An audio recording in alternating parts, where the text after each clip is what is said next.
You ever have one of those moments, you know exactly what you want to say, the idea is perfect in your head, but the English words just won't come out? Yeah, we've all been there. Well, in this explainer, we're going to build you a toolkit to smash right through that wall. What if you had a few key phrases that were like a secret weapon in those moments? Well, that's what we're doing today. By the end of this, you're going to have a conversational toolkit that will make you feel confident, in control, and ready for pretty much anything. All right, let's dive into section 1. I like to call this your conversation survival kit. These are the absolute must-have essentials you need to get by in any social situation, whether you're trying to make a new friend or just asking for directions. Okay, let's kick things off with a true classic. Nice to meet you. I mean, this is the go-to phrase that just never fails. It's so simple, but it is pure conversational gold. Think of it as your passport to a friendly chat, no matter where you are. But here's the thing. This little phrase is way more powerful than you think. See, it's not just about being polite. It's about sending a signal. It tells the other person, hey, I'm open, I'm friendly, and I'm actually happy to be talking to you. It just sets the perfect first impression every single time. Now this next one, this is the Swiss Army knife of English phrases. Seriously, it's just 2 little words, but they can do so many different jobs for you. Let's break down the magic, shall we? And check this out. Here are its 3 superpowers in action. 1, you need the waiter's attention in a noisy restaurant. A simple, excuse me, just cuts right through. 2, you're on a crowded bus. Excuse me is the polite way to ask people to let you through. And 3, you accidentally bump into someone. A quick, excuse me, is the perfect mini apology. 3 completely different situations, 1 simple, elegant solution. So, you've got your survival kit. You can start a conversation, you can get by. But what happens when the conversation starts moving too fast and you feel a little lost? That's what this next section is all about. It's about giving you the power to hit pause and get back on track.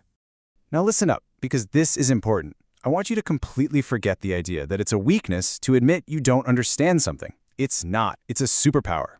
It's you taking charge of the conversation and saying, hey, what we're talking about is important, and I want to make sure I get it right.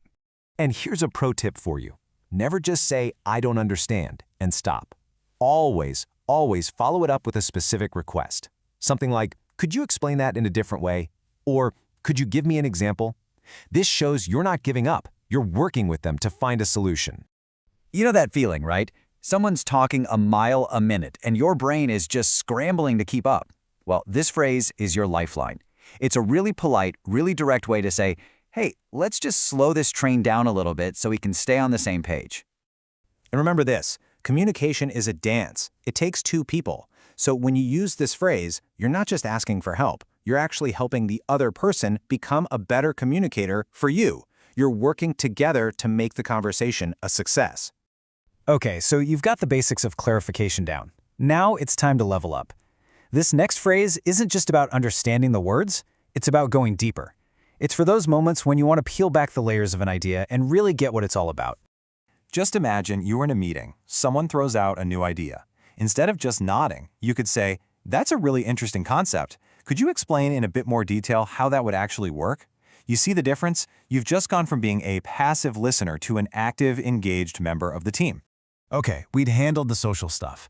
Now, let's switch gears and step into the office. The rules of the game can be a little bit different here, a little more formal. And these next few phrases are going to help you sound polished, professional, and confident. So, what's the deal here? Why the difference? It really just comes down to tone. Can you help me? Is casual. It's friendly. Perfect for a coworker you know well. But I need your assistance is a bit more formal, a bit more respectful. It shows you value the other person's time and expertise, and that's a really subtle but powerful way to build professional relationships. Interrupting someone, it feels so awkward, doesn't it? We all hesitate. But, sometimes you just have to. This phrase is your golden ticket. It's a super polite and respectful way to say, hey, I have something important to add, but I also respect that you're speaking. So let's break down the art of the polite interruption into 3 simple steps. First, listen. Wait for a natural, tiny pause in the conversation. Don't just barge in. Second, use your magic phrase. May I interrupt for just a moment? And third, make your point quickly and clearly, and then pass the conversation right back to them. It's smooth, it's seamless, and it's not disruptive at all. Communication at work isn't just about tasks and deadlines. It's about building bridges with people. And honestly, One of the strongest bridges you can build is with genuine appreciation. This next phrase is an amazing tool for doing exactly that. Just think about it. The last time someone gave you a real, genuine compliment on your work, how did that make you feel? Probably pretty great, right? Well, that's the feeling you're giving someone else when you use this phrase. It's such a simple way to make someone's day and build a way more positive, collaborative team. All right, for our final section, we are getting into the masterclass of social skills, gratitude and apologies. I mean, these are the moments that can really make or break a relationship, whether it's personal or professional. Getting these right is absolutely crucial. So what makes this the gold standard of apologies? It's all in the wording. I apologize just feels more formal and carries more weight than a simple I'm sorry. But the brilliant part is for the inconvenience. It focuses everything on the impact it had on the other person, which shows you're taking real responsibility. Look, here's the bottom line. A good apology isn't about you or your excuses. It's about rebuilding trust. When you use a phrase like this after a mistake or a delay, you're not just saying sorry. You're saying, I respect you and I respect your time and I'm going to make this right. It's an incredibly powerful way to smooth things over. So as we wrap things up here, I just want you to remember this one thing. These phrases aren't just collections of words. They're keys.